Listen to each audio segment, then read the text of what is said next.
Pankaj, what are the other things that we'll be watching out for? Maybe the metal stocks, given that we've seen a rally in some of the base metals? Right, so metal stocks of course would be in focus, and also because of the Novelis numbers. Apart from this, if I we'll just focus on these numbers or stocks to news apart from numbers. But Samit Chauhan is also now joining us this morning. Samit, first if you could tell us about your calls for the day. See, we have three recommendations, out of which two are on the short side. First one would be on Maruti. After 4 to 5 days of consolidation, we witnessed a breakdown from rising wedge pattern on Friday. Yesterday we saw subdued movement in the stock, but going forward we expect the stock to remain under pressure. Our immediate target in Maruti would be around 5600 or 5550. So any bounce would be a shorting opportunity. 5820 can be placed as a stop loss. Our second sell call would be on BPCL. In last 5 to 6 trading sessions, we have seen a decent correction in the stock. However, yesterday the stock managed to give a decent recovery from its lows. But if you look at the daily chart, 660, 665 seems to be a very strong resistance. And going forward, we expect the stock to correct towards 630, which would be our near-term target. 672 can be placed as a stop loss. And our solitary buy call would be on CRISIL. If you look at the daily weekly chart structure, this stock has been maintaining its height of high bottom formation. Due to recent correction, this stock has managed to reach its important support level of 89 EM. Thus going ahead, we expect a decent bounce from current level. Our immediate target in CRISIL would be around 2350 and stop loss can be fixed at 2140. Right, Vishal Mankan is also now joining us. Vishal, what would be your calls? I would like to go with two buy calls, and both of them are on the same price. One of them is L&T Finance, which is trading at a multi-year high and sustaining above that important resistance of 100 with good volumes and momentum. Hence, I go with a buy with a stop of 99 for targets of 112. And second would be Jain Irrigation, which again is showing a good pattern on weekly and monthly charts. And I would go with a buy on that with a stop of 98 for targets of 110 for the next couple of weeks. Right, we'll wait and watch for these names. Vijay, let me just come to you for ICICI Bank. How would you read into the numbers? 8,000 crores is yet not a small slippage number. However, you think the street had already expected that numbers would be bad, and that's why it may see a positive reaction based on the NPA guidance?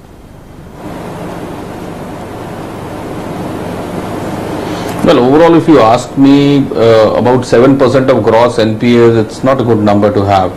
And ICICI Bank happens to be the largest private lender. So I think that as far as the slippages and NPAs are concerned, they've not done a good job.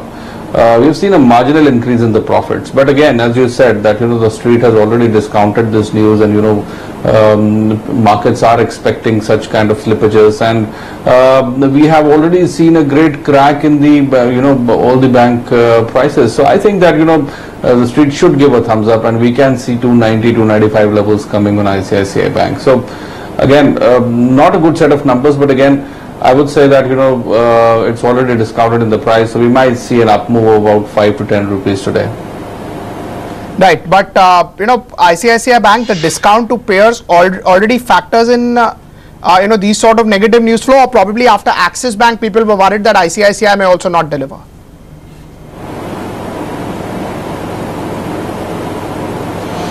Well, I think that the problem is with the entire banking system. On this, if you look at private banks which are smaller ones, IndusInd Bank, DCB, Yes Bank, they posted decent set of numbers. But as the size increases, now ICICI Bank had a huge exposure to the steel sector, to the textiles sector, where a lot of problems are there. So I think that with the recovery of Essar Steel, which has happened to some extent, there would be some process already in place where the bank is working very hard on the recoveries. So I'm sure that in the due course of time, in the next couple of quarters, we can see the numbers bettering. And as the economic scenario improves, and if we see things happening for good in the US, I'm sure that ICICI Bank would post good numbers to a couple of quarters down the line. My target for the bank is about 350 in the medium to long term. So again, I'm fairly hopeful that ICICI Bank would be able to come back and regain its past glory. But again, as far as this quarter is concerned, I believe that NPAs are a tad on the higher side. Right. Avinash, what would be your view on ICICI Bank? You think good set of numbers, or the street had already discounted these numbers?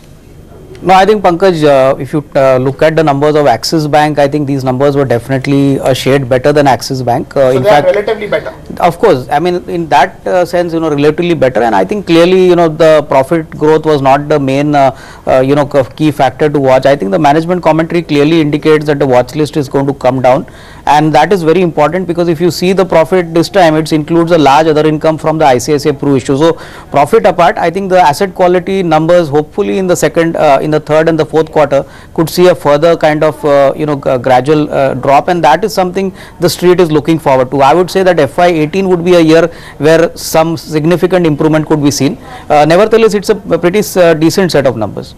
Right. And say, what price do you think would be a fair price now to pay? 280 was yesterday's close.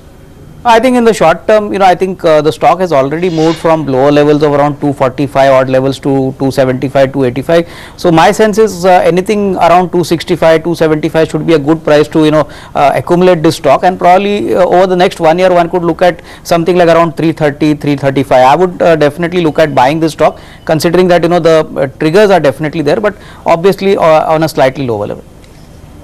We want to remind our viewers that NDTV is the place to be. At 11:30 today, you want to watch the special show with Dr. Pranoy Roy, which is the Trump versus Clinton US election battleground. What is it going to turn out to be like? Here are the experts on NDTV Profit at 11:30 today. Right, just about 5-10 seconds remaining for markets to open. Of course, don't expect a major move today because of the big event of US election and the uncertainty over there. It's just a day away, and that's why probably the street may just wait out for that particular event to play out. Hindalco is on your screen. It's up 1.5%. It's a reaction to Novelis numbers. Ambuja Cement is doing well. ICICI Bank is the top gainer, 2.5% higher. Doesn't really come in as a surprise. Decent set of numbers, and probably that's why you're seeing this sort of a buying to about 5 to 6 rupees higher for ICICI Bank. Hero MotoCorp is 0.5% higher. Hindalco is now up about 1.7% at about 170 odd rupees for Hindalco. BHEL results come out today, 141, 142. Hindalco is up 2 and Sun Pharma is up close to 1%. ITC 255 to 156. That's Britannia for you, 22, 23 rupees decline. Numbers were okay, but on a gross margin front, there was a slight bit of miss. Hindalco, it's not Hindalco numbers, of course, that we are talking about, but it's Novelis. It's a subsidiary of Hindalco. They declared numbers, so that's up about 1.9 odd percent for Hindalco. Hindalco numbers come out this week. Standalone numbers is what they would declare, and that would be important. CEAT is up about 0.3, about 4 to 5 rupees higher for CEAT. HSIL, it's a smaller company in terms of the names that we've spoken about. 4,000 shares, close to about 1% or so higher. Sanofi India also declared numbers, but volumes are absolutely low. In fact, they're as good as negligible. Now it's just trying to open 3% higher. AG's Logistics is down close to 1% or so. So that's a name which is doing well right now, 151, 152. EID Parry is up 3%, 268 for EID Parry, 269 rather. That's a results impact. That is something which probably the street has liked at this point of time. We'll just wait and see for some of the other results to open. But Anisha, meanwhile, any mid-cap names which are looking interesting? Well, let's pull up a few. We are seeing Aptech is the biggest gainer, 3.5% higher. EID Parry is up 3.5% as well. We just spoke about its earnings. A profit versus the loss in the same period a year ago. So that one's doing well. We also have Heritage Foods. Volumes not very high, but that stock is also up 3%. There is a deal where it sold its retail business to the Future Group, and that stock is doing well. Mercator is up 1.5%. Delta Corp is up 1.5%. PNB Housing Finance continuing its good run, up more than 1%. RBL Bank is up 1%. So those gains are not outsized, but we are seeing some good action in the mid caps as well. On the losing side, we are seeing Manali Petrochem is down 10%. Sunil High Tech is down 10%. That's the picture in the mid caps. Let's pull up some of the gainers on the BSE 500 as well. And see, some of the jewelry stocks were doing well as well. We had Gitanjali Gems up 2.5%, Patel Engineering is up 3%, Shree Cements has reversed the losses of the day, is up nearly 3%. Ansel API is up 2.5%. There is news that it is looking at rejigging or relaunching its mall in Delhi, Ansel Plaza, which is the first mall that came in Delhi, and a relaunch is lined up. We're seeing Balrampur Chini also higher by 2% or thereabouts. Vishal, do you have a view on Shree Cements? That stock came out with its earnings a day earlier. It was down 3% a day earlier and has recovered that loss. On a 3-month basis, it's gone nowhere. It's one of the most efficient cement companies in the country. On the charts, what's in store for Shree Cements? Samit, do you have a view on Shree Cements? See, as far as Shree Cements is concerned, this stock has been maintaining its consolidation phase since last 3 weeks. Low side 16,000 has become a very strong base for this stock, and the overall range has been quite narrow, 18,000 on the higher side and lower side 16,000. So if we have to take any action in the stock, then probably we'll wait for a breakout to happen beyond its important resistance of 18,000. Until then, we expect the stock to continue its consolidation phase, wherein the range on the higher side would be 18,000, 18,200, and lower side, as I said, 16,000 would act as a very strong support. Right, Tata Motors is now up close to 3%. That is an upgrade which has come in from Credit Suisse, which talks about Tata Motors and how GBP depreciation will benefit the company. Vijay, do you like Tata Motors after the recent correction with what's happening on Tata Group? Do you think Tata Motors qualifies as a buy?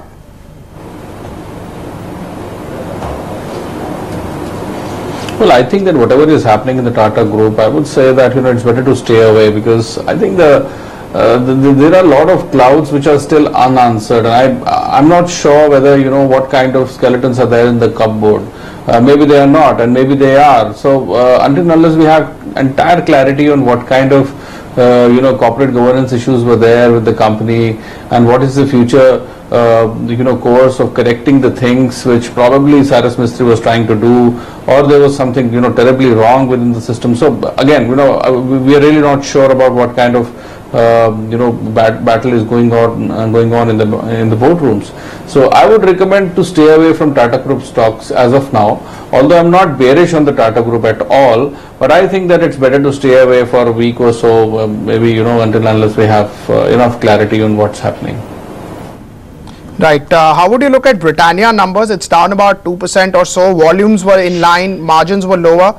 You think it's priced to perfection and the street may not like the numbers or may not reward it for these numbers? Well, I think we've already seen a run-up in Britannia, and the stock is trading about 3,300 odd. I think the numbers were quite priced in already. So I would say that as you mentioned that very rightly, it's priced to perfection. I think that on the higher side it would be maximum 34.50 as of now. And if at all there is a correction in the stock, if I find it below 3,000, I would be a buyer in the stock. Right.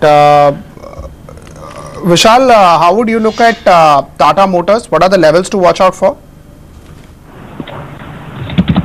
I think Tata Motors had a good correction in the last couple of weeks due to the Tata news, and it has come to an important support, which is around 520, 510, and it is showing that support is working as of now. So I can, may not be an investment call, but maybe a trading call. I can definitely look to buy Tata Motors for a bounce till 545 to 555 in the next couple of weeks. Right, till 555, and similar would go for Tata Motors DVR as well? Tata Motors DVR, I would say, yeah, of course, the chart almost looks very similar to Tata Motors. Similar targets would be there. The target for Tata Motor DVR would be around 355 to 360. Vijay, what's your take on pharmaceutical stocks like Aurobindo, Sun Pharma and Dr. Reddy's, part of the Nifty, after the steep drop and a bounce back? Do you think they make good investment bets?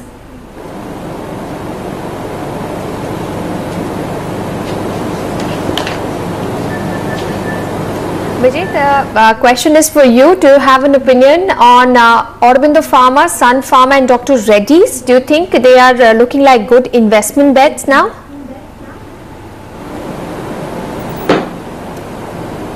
Well, I don't think pharma and IT both we would be able to comment until we have clarity on the US elections.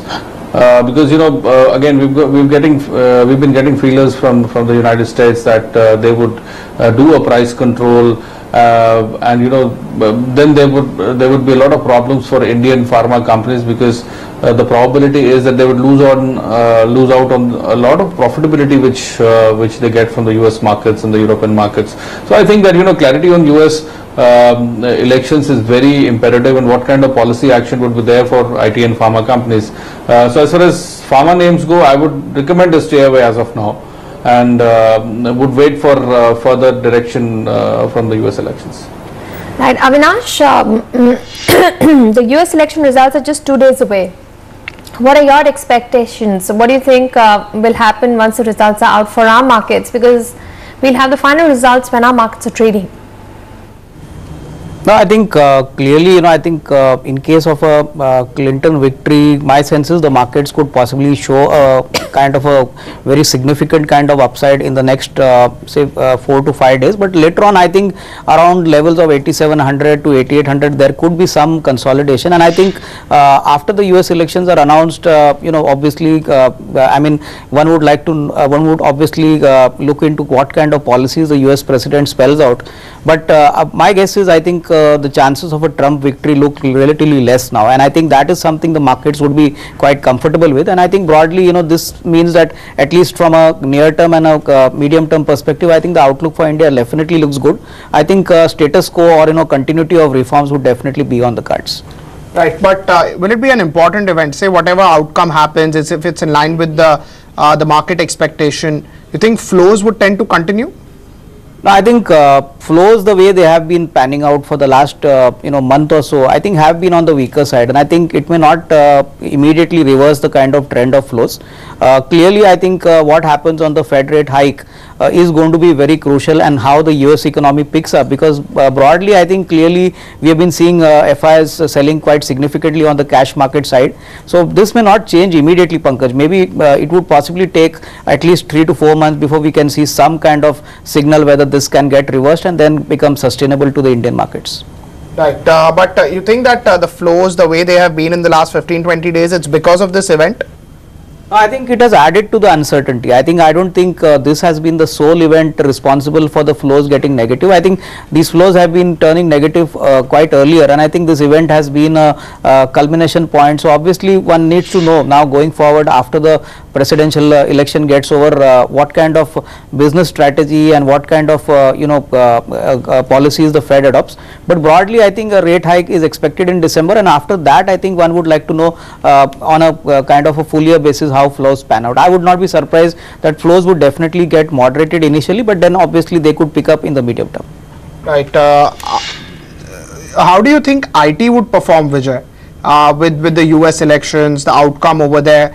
You think that will be one of the interesting sectors to watch out for?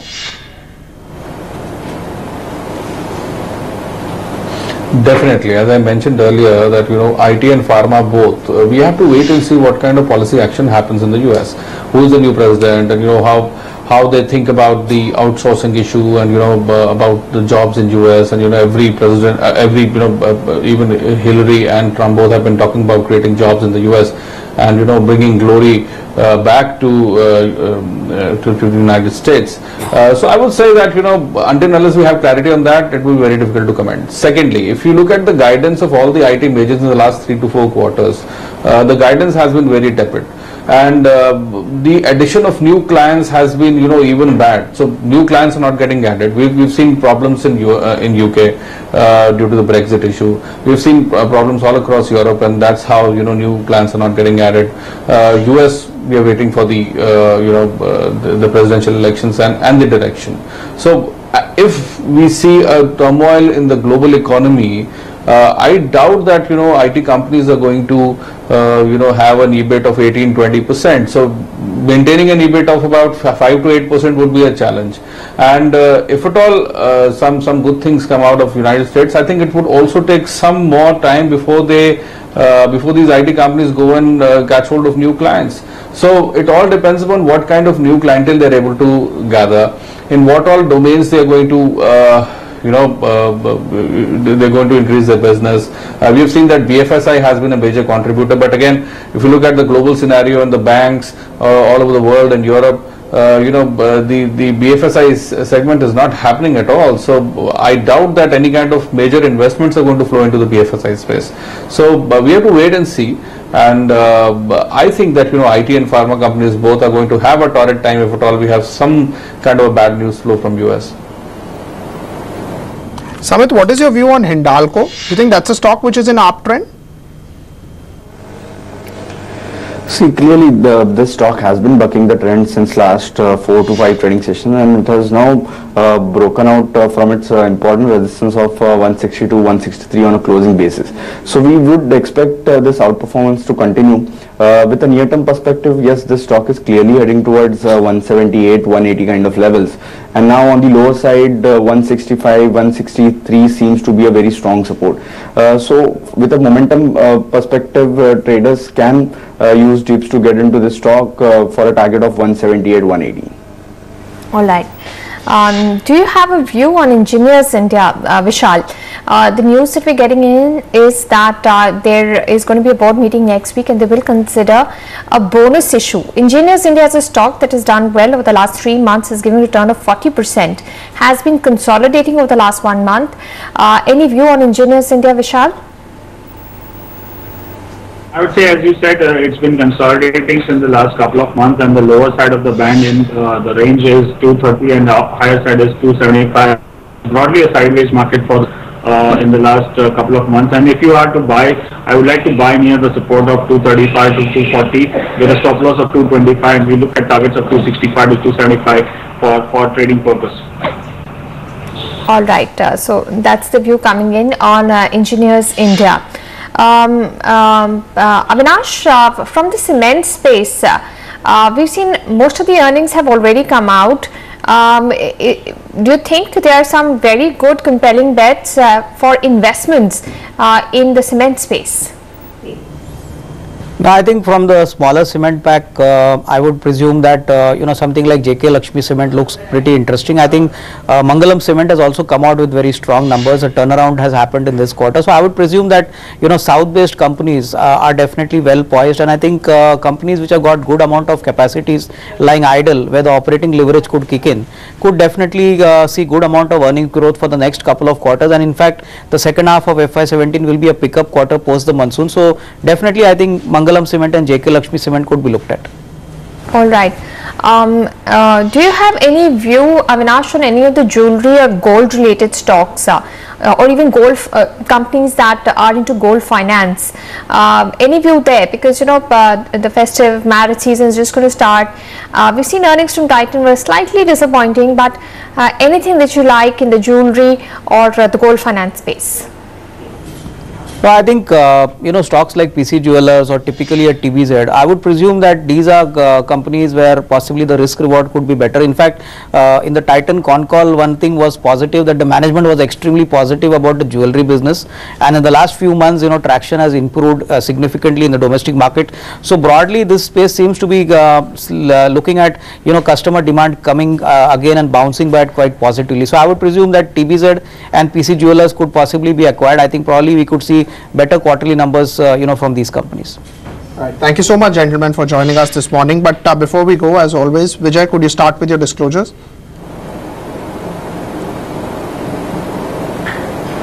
Whichever stocks we have talked about, I do not have any personal holdings, but we keep on recommending to our clients. Avinash, disclosures for you?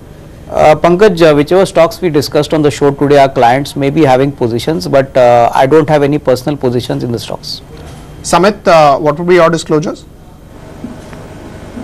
See, I don't have any personal holdings in the discussed stocks, but our clients might be having positions. Right. And lastly for you, Vishal, what would be the disclosures? Same here. I don't have any personal positions in the stocks which we discussed today. Thank you so much, gentlemen, for joining us this morning. Always a pleasure. Taking a break, coming back into Sensex up 88 points, Nifty up 27. Yes, and make sure you join us after this break when